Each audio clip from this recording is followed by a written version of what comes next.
बिना किसी प्रमाण के किसी बात पर विश्वास करना अंधविश्वास कहलाता है। साइंस की नज़र में भूत प्रेत, अलौकिक पारलौकिक शक्तियों का कोई प्रमाण नहीं है। ये सब अंधविश्वास है। जिन लोगों में भूत प्रेत का साया बताया जाता है उनमें से अधिकतर लोग किसी न किसी तरह के मानसिक रोग से पीड़ित होते हैं। लेकिन जो लोग भूत प्रेत में मानते हैं उनका कहना है कुछ चीजें ऐसी होती हैं जिन्हें प्रमाणित नहीं किया जा सकता। भूत प्रेत पारलौकिक शक्तियां साइंस की समझ से परे हैं। इन शक्तियों को सिर्फ अनुभव किया जा सकता है, साबित नहीं किया जा सकता। मैंने जब पहले इस विषय पर वीडियो किया था, बहुत सारे लोगों ने कहा जिस पर बीतती है वही जानता है। तो यहां पर केवल साइंस की बात करके ये कह देना काफी नहीं है। भूत प्रेत, देवी देवताओं का शरीर में आना, ये सब मानसिक रोग होते हैं। लोग भुगत भोगी हैं। ये सब वो अपने परिवार में देख चुके हैं। बहुत से लोगों ने सब कुछ खुद में झेला है। दोस्तों, आज का वीडियो उन लोगों को भी जागरूकता की ओर लेकर जाएगा जिनके पास इस तरह के बिल्कुल जीवंत अनुभव है।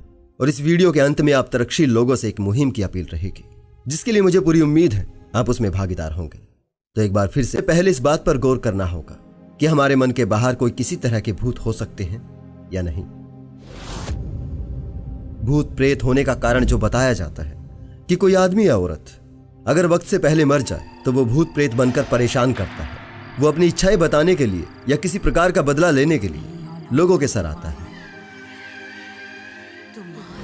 जो लोग भूत प्रेत में विश्वास करते हैं, निसंदेह भगवान में भी विश्वास करते हैं, किसी ऐसी परम शक्ति में जिसने सब कुछ पहले से तय कर रखा है, जिसके कंट्रोल में सब कुछ है। वही जीवन देता है और वही जीवन लेता है। तो ये कैसे तय किया जाए कि मरते वक्त किसका वक्त था और किसका नहीं था? अगर किसी की उम्र किसी परम शक्ति ने पहले से तय कर रखी है तो वक्त से पहले मरना क्या होता है? यह तो कोई ऐसी शक्ति नहीं है, या फिर सब कुछ उसके कंट्रोल में नहीं है। अब दूसरा महत्वपूर्ण सवाल यह खड़ा होता है, प्रकृति के नियम तो सार्वभौमिक होते हैं। वो सभी जीव जो भी हमारी तरह जन्म लेते हैं, प्रजनन करते हैं और मरते हैं, ये नियम सभी पर लागू होते हैं। तो भूत केवल इंसान का ही क्यों, किसी गधे का क्यों नहीं? क्या किसी ने देखा है किसी के सर किसी गधे का भूत आया हो, या किसी गधे के सर इंसान का भूत आया हो? और ये भूत बनने का कारण इच्छाएं अधूरी रहना क्या होता है? अपनी नस्ल को आगे बढ़ाने की इच्छा एक कुदरती गुण है। ये इच्छा हर जीव में होती है। कसाई जब ढेरों बकरे, मुर्गे, मुर्गियों को वक्त से पहले भोजन बना देता है तो उनका भूत उन व्यक्तियों को परेशान क्यों नहीं करता जिन्होंने उन्हें खाया है? अगर भूत प्रेत बनने का कारण इच्छाएं अधूरी रह जाना है तो ऐसा इस धरती पर कोई भी प्राणी नहीं है जिसकी इच्छाएं पूरी हो गई हो। अगर यह धारणा सच होती तो इस धरती पर इंसान और हर जीव से ज्यादा भूत ही होते।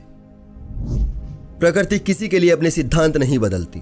कुदरत के कायदों से भूत तो क्या, अगर भगवान भी होता तो वो भी बाहर नहीं होता। क्यों भूत केवल इंसान के ही होते हैं और केवल इंसान के ही सर आते हैं?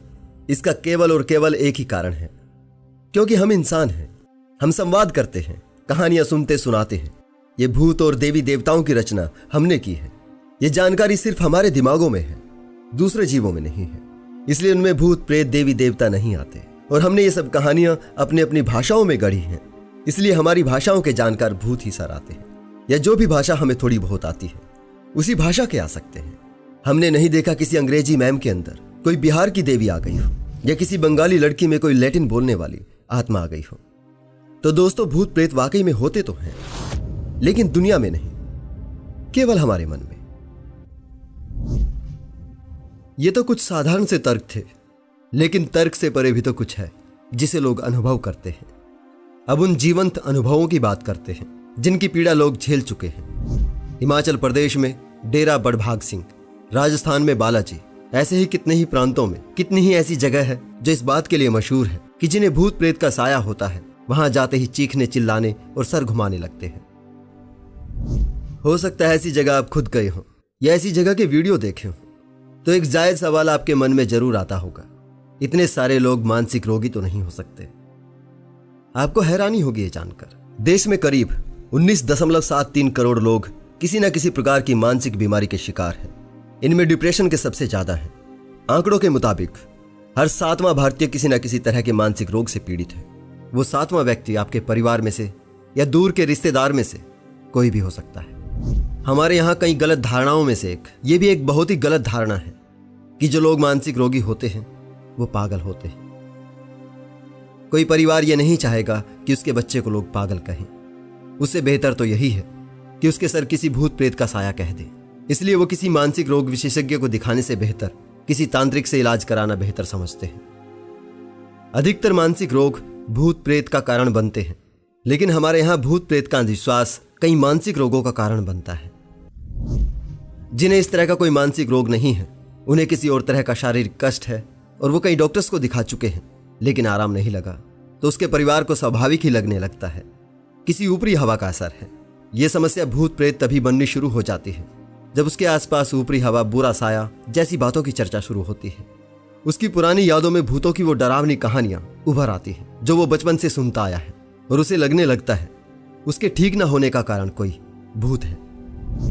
फिर जब उस बीमार हो चुके मन के व्यक्ति को किसी ऐसी जगह या किसी ऐसे तांत्रिक के पास ले जाया जाता है जहां उसने सुन रखा है कि वहां अच्छे अच्छों के भूत उतर जाते हैं, तो वो उस जगह के प्रति सम्मोहित हो जाता है।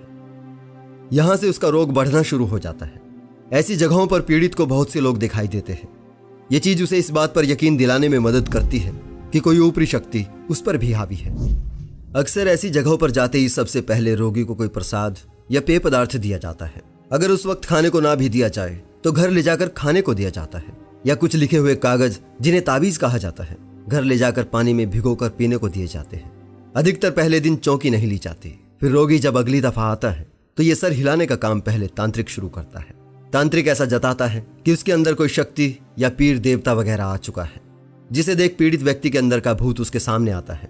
भूत वगैरह कोई नहीं होता, असल में वो अब सम्मोहित भी है और हिल्यूजिनेट भी, तो वो किसी भूत की तरह रिएक्ट करना शुरू कर देता है। इसमें एक खास बात यह है, जब किसी को पहली बार कोई भूत या देवता आता है उसे ऐसा लगता है कि ये सब नेचुरल तरीके से हुआ है, लेकिन 2 बार जब ये हो जाता है तो तीसरी बार उसे पता चल जाता है कि ये हमारे करने से हो रहा है। ये सब हो जाने के बाद एक अजीब सी संतुष्टि हासिल होती है। इसलिए अधिकतर लोग ये जान लेने के बावजूद भी कि ये किसी बाहरी शक्ति की वजह से नहीं होता बल्कि हमारे करने से होता है, उन्हें इसकी लत सी लग जाती है। ये सारा खेल दिमाग के डर से शुरू होता है, जिसे उत्तेजित करने के लिए सम्मोहन, स्वयं सम्मोहन और कई बाहरी नशीली चीजें या केमिकल कारण बनती हैं। चरस, अफीम, धतूरा, गांजा, हेरोइन, LSD ये ऐसे पदार्थ हैं जो मस्तिष्क को उत्तेजित कर मानसिक भ्रम पैदा करते हैं। इन जैसे पदार्थों की बहुत थोड़ी मात्रा यानी 1 मिलीग्राम का करोड़वां हिस्सा भी मानसिक उन्माद पैदा करने के लिए काफी होता है।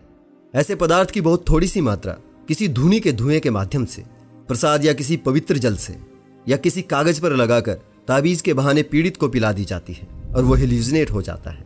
ऐसे में उसके वो शुरुआती अनुभव जिन्हें वो भूत प्रेत समझता है, वो उस वक्त उसके लिए एक जीवंत अनुभव होते हैं। फिर इन्हीं सब के साथ संगीत का बड़ा योगदान रहता है।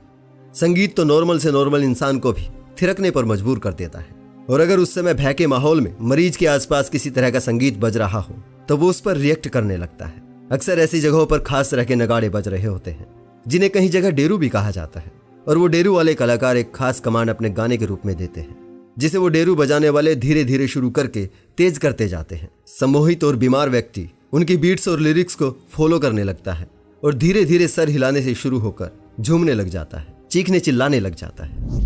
अगर संगीत और सर हिलाने के बीच का कनेक्शन आप देखना चाहते हैं तो किसी माता के जागरण में जब किसी महिला के सर माता आते हैं तो उस समय ऑर्केस्ट्रा पर ध्यान दीजिएगा, उनके बीट्स बढ़ाने और किसी माता आई हुई महिला के सर हिलाने के पैटर्न को अगर ध्यान से देखिएगा तो आपको सारा माजरा समझ में आ जाएगा। आजकल तांत्रिकों वाला वही संगीत डीजे तक आ पहुंचा है, तो वो पागलपन वहां भी दिखाई देने लगा है। दोस्तों, अंधविश्वास केवल किसी एक चीज पर नहीं टिका है। इतनी बारीकियों से इन घटनाओं के पीछे के कारण को समझ पाना एक रोगी के लिए और उसके अभिभावकों के लिए बड़ा मुश्किल होता है। आप लोगों के अनुभव झूठे नहीं थे, लेकिन थे वो केवल भ्रम ही। जिस तरह सोते वक्त हमारे सपने हमारे लिए सच्चे होते हैं, हम अपने दिमाग से हर चीज को समझते हैं, लेकिन दिमाग को समझना हम सभी के लिए आसान नहीं है। ये सब जानना हर आम इंसान की पहुंच में भी नहीं है। उसे सरल जवाब आसपास से मिल रहे हैं। टीवी, सीरियल और फिल्मों के माध्यम से ये दिखाया जाता है कि भूत प्रेत से पीड़ित व्यक्ति का डॉक्टर्स भी कुछ नहीं कर पाते। पुरानी फिल्मों में ओम, क्रॉस या अल्लाह का कोई लॉकेट भूत प्रेत से बचा लेता था, लेकिन आजकल तो प्रीस्ट भी भूतों से पिटते हुए दिखाए जाते हैं। हमारे आसपास भूतों की जो महिमा बांधी जा रही है, उनमें भूत भगवान से भी ताकतवर होते जा रहे हैं। भूत प्रेत आत्माओं के अंधविश्वास जो आपकी स्मृतियों में पहले से हैं, उन्हें और मजबूत करने के लिए स्टेशन के किसी बुक स्टॉल से लेकर इंटरनेट तक हर जगह भूतनाथ बैठे हैं। जिन्हें आम जनता से कोई मतलब नहीं, जिन्हें इस बात से कोई फर्क नहीं पड़ता कि मासूम लोगों पर इसका असर क्या होगा। यहाँ पढ़ा लिखा दिखने वाला, साइंस की बात करने वाला वर्ग, जिसे गांव देहात के लोग बहुत समझदार समझते हैं, वही उनके अंधविश्वासों को और मजबूत करने में लगा है। ये सच में बड़ी भारी विडंबना है कि जो साइंस भूत प्रेत को नहीं मानता, फिर भी इस तरह के अंधविश्वास का जहर घोलते सैकड़ों वीडियो बड़े बड़े कथित साइंस चैनलों पर अपलोड होते हैं। इन्हीं की देखा देखी अब तांत्रिकों मांत्रिकों के ढेरों चैनल आ गए हैं। इन चैनलों पर हर रोज सैकड़ों वीडियो उनके डेरों से अपलोड हो रहे हैं। कुल मिलाकर आज अंधविश्वास का हर धंधा साइंस के कंधों पर चल रहा है।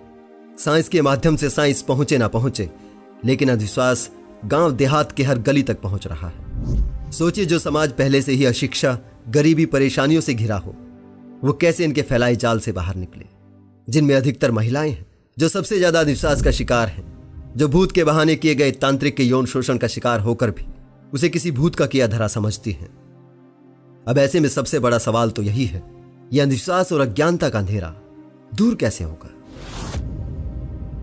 ये कड़वा सच है, धार्मिक होना और अंधविश्वासी होना दोनों एक ही हैं। बिना अंधविश्वास के आप धार्मिक हो ही नहीं सकते, और धार्मिक रहते हुए आप अंधविश्वास से दूर नहीं हो सकते। किसी नास्तिक पर कोई भूत नहीं आता, बल्कि नास्तिकों से तो भूतों के भूतनाथ भी भाग जाते हैं। ये जितने भी तांत्रिक मांत्रिक बैठे हैं, इनमें से एक भी अपनी शक्तियों को सिद्ध करने के लिए तर्कशील संस्थाओं के पास नहीं गया, जिन्होंने इनके एक चमत्कार दिखाने पर करोड़ों रुपयों के इनामों की घोषणा कर रखी है। ये अपने डेरों के भीतर हजारों लोगों के सामने ढेरों चमत्कार करते हैं, लेकिन अपने डेरों के बाहर 4 तर्कशील साथियों के सामने एक भी चमत्कार नहीं दिखा सकते। मानता हूं कोई एकदम से तर्कशील या नास्तिक नहीं हो जाएगा। आम इंसान सारी उम्र भय में जिया है, उसके लिए उम्र भर के विश्वास त्यागना आसान नहीं है। तो ऐसे में आपके लिए सबसे पहला उपाय तो यही है, आप 1000 अंधविश्वासों को त्याग कर एक विश्वास अंधविश्वास की तरह अपना लीजिए। भूत प्रेत सिद्ध नहीं होते, भूतों के होने का कोई कारण नहीं है, किसी नास्तिक पर कोई भूत नहीं आते। इस बात को पल्ले बांध लीजिए। कभी कोई भूत प्रेत आपको नजर नहीं आएगा, फिर धीरे धीरे आसानी से अपने हर क्यों का जवाब चाहो तो तलाश कर लेना। यही अपने बच्चों को समझाइए, ताकि जो दुखद अनुभव आपने और आपके परिवार ने झेले हैं, वो सब उनके साथ ना हो। बाकी YouTube पर बैठे भूतनाथों का इलाज मेरे तर्कशील साथी चाहे तो कर सकते हैं। देश और दुनिया की जितनी भी संस्थाओं ने पाखंडियों को चैलेंज किए हुए हैं, उनके चैलेंज हर पाखंडी के चैनल की हर वीडियो तक पहुंचाना आपका काम है। फेसबुक, व्हाट्सएप पर ग्रुप्स बनाइए, एक दिन के लिए एक पाखंडी को चुन लीजिए और एक साथ इन पर चैलेंजेस की झड़ी लगा दीजिए, और तब तक करते रहिए जब तक ये पाखंड की दुकान बंद ना करते। सरकारों से ये बंद करने की उम्मीद मत पालिए, जाने कब कोई तर्कशील सरकार बनेगी। बाकियों की सत्ता तो जनता की अज्ञानता पर टिकी है। ये हमें ही करना होगा, ये जिम्मेदारी हम सबको ही निभानी होगी, वरना हम कितना ही साइंटिफिक टेम्पर की दुहाई देते रहें, लेकिन साइंस के कंधों पर ही अंधविश्वास का विकासवाद जारी रहेगा।